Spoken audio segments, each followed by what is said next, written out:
Good afternoon. My name is Brooke Jeffrey. I'm professor of radiology and chief of abdominal imaging at Stanford University. And this afternoon I'm going to talk to you about ultrasound evaluation of cervical lymph nodes, emphasizing criteria for normal and abnormal, and try to provide you with some tips on how to perform ultrasound-guided FNA of these nodes.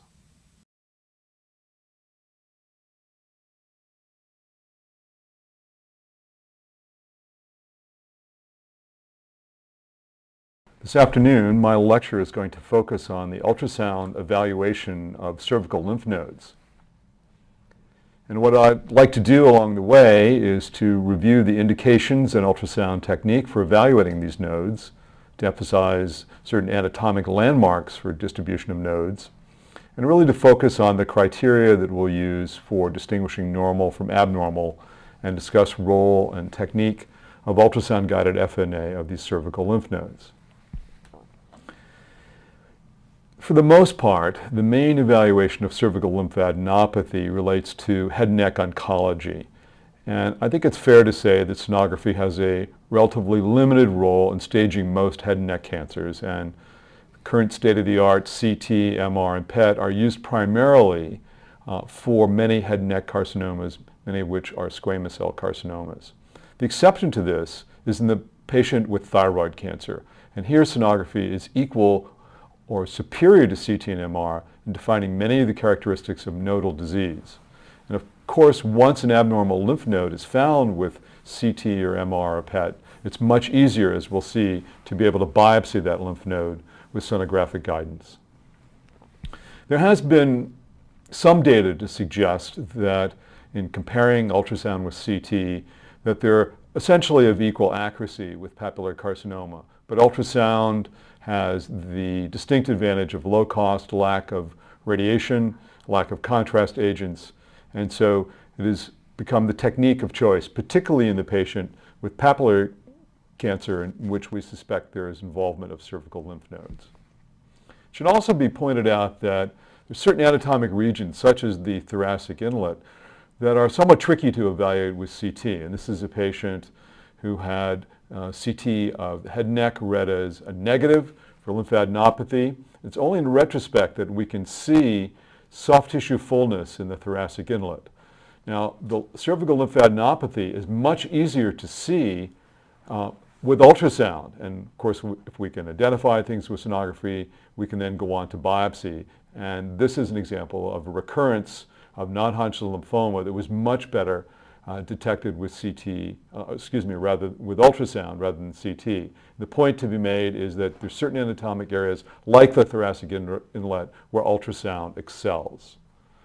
Now, in terms of technique, we want to use the highest frequency transducer that will give us adequate penetration in the neck. And we say that for several reasons. Number one is to improve the spatial resolution, but number two is to improve the color Doppler sensitivity.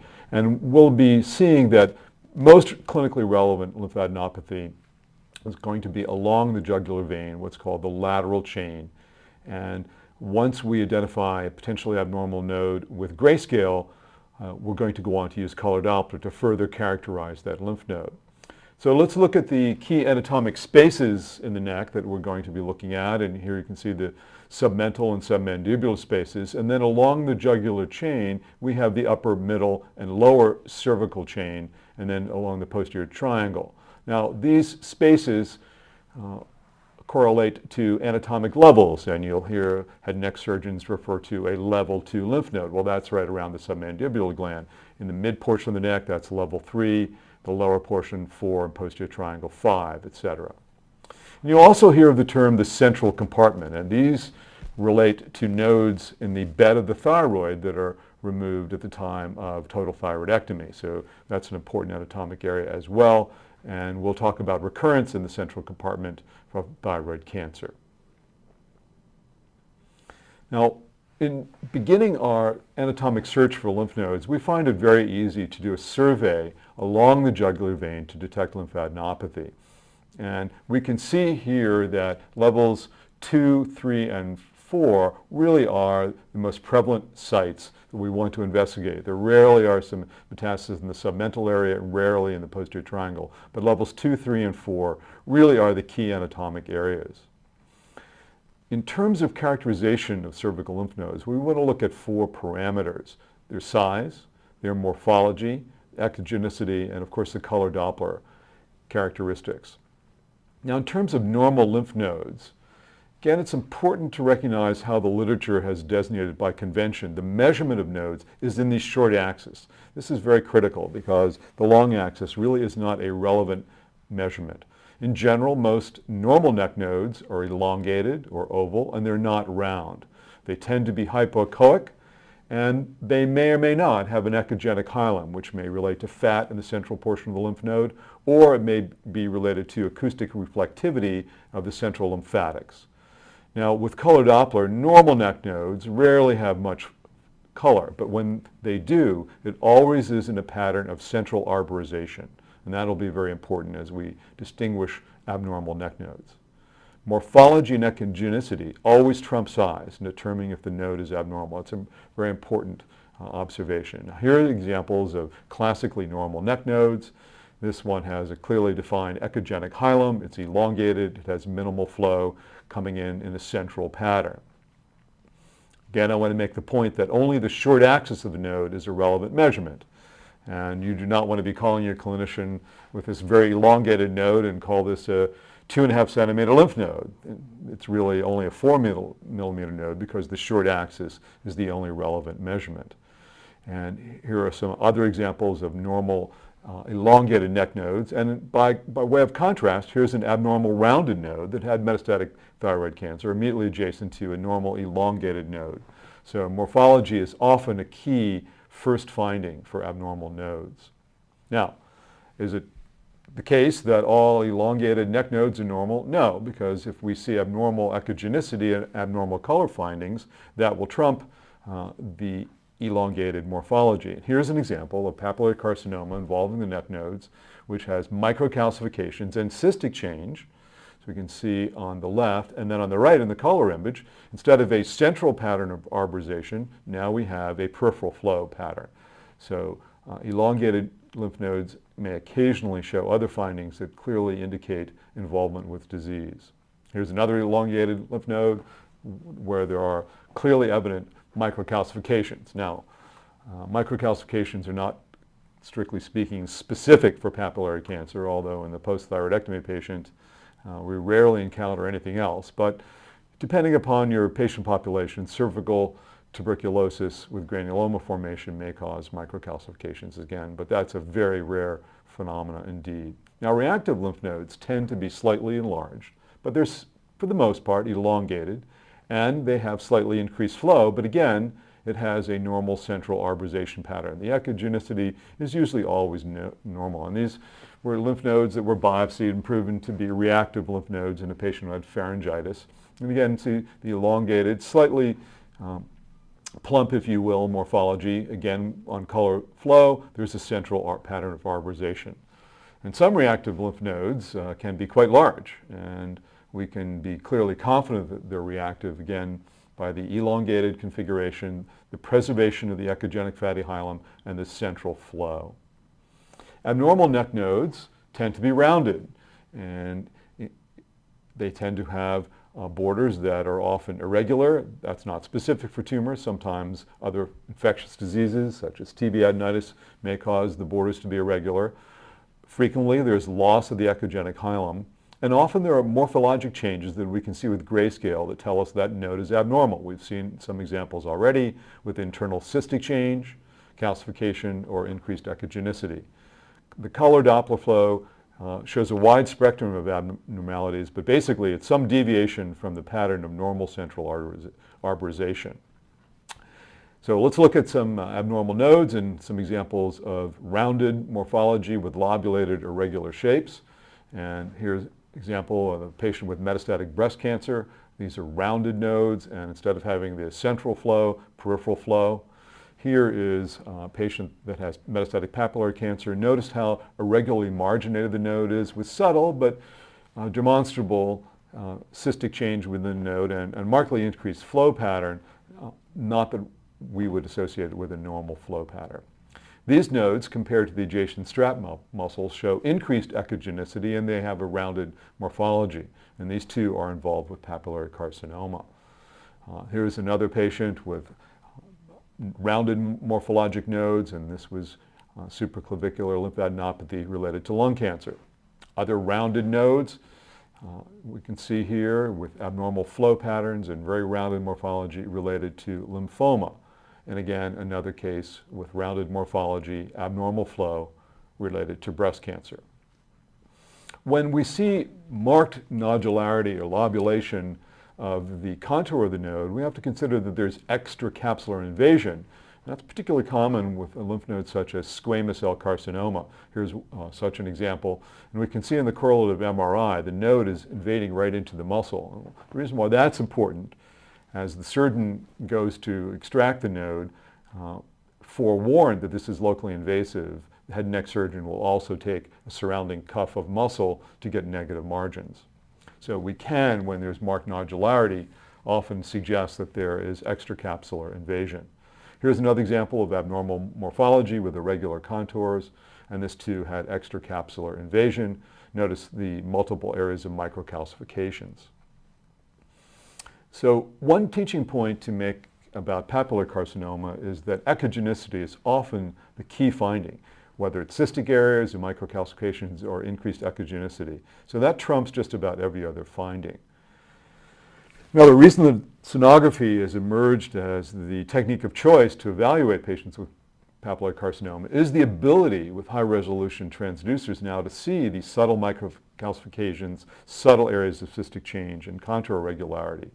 And in addition to the features we've already mentioned, such as loss of the normal echogenic hilum and increased nodal echogenicity, these are very specific features. And when we look at the data on this, it's quite impressive. Here's an example of 198 nodes in 112 patients, published in JUM by Rosario et al. And look at these specificities. If there's internal cystic change, 100% specificity.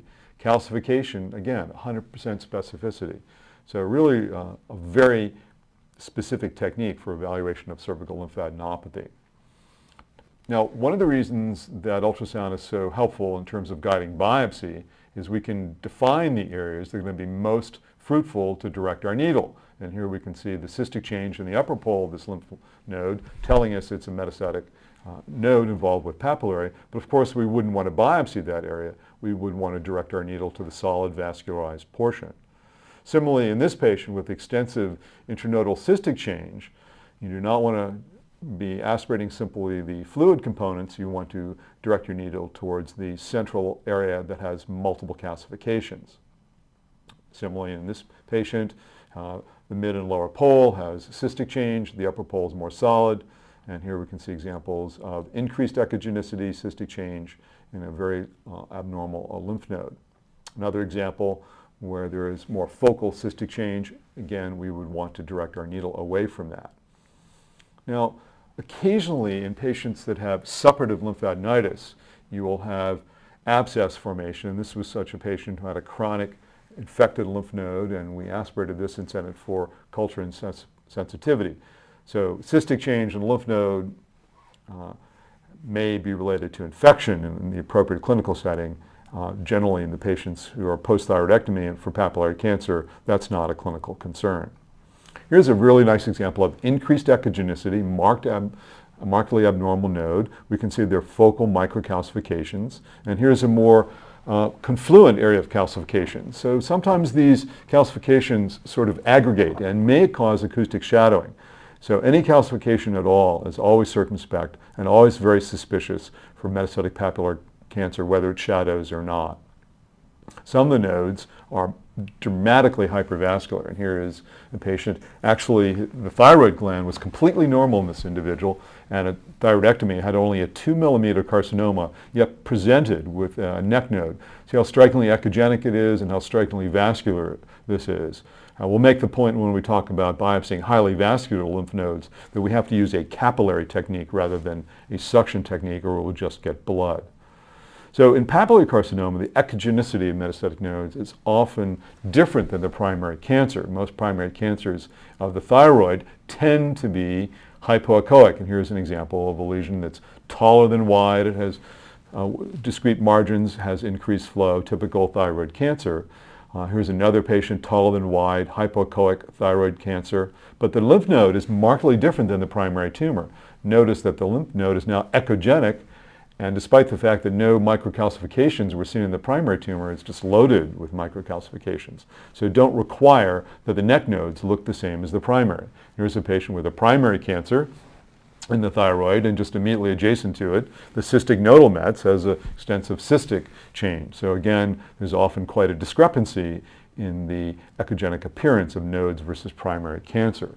Here's a solid papillary carcinoma that has calcification and yet extensive cystic change within the nodal mets.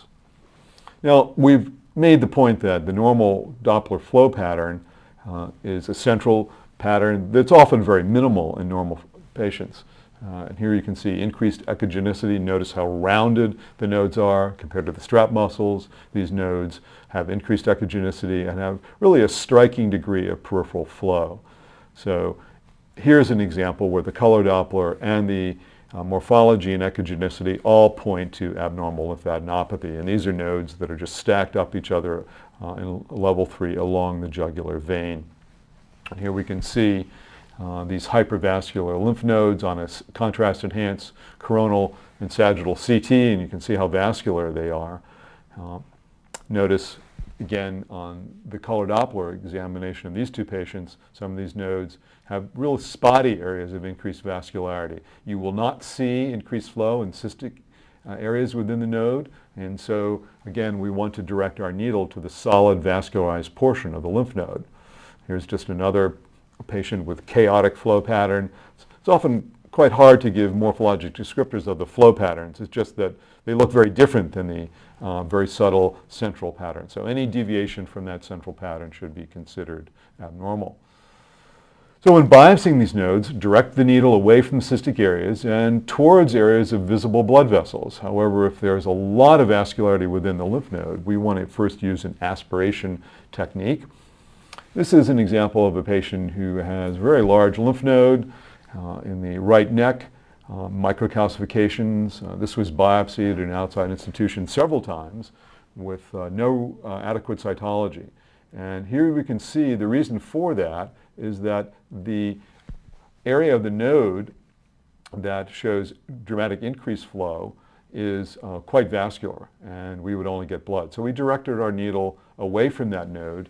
In this case, we could use a suction technique because we're going into solid tissue, but it wasn't richly vascularized. It's sort of a window of decreased vascularity.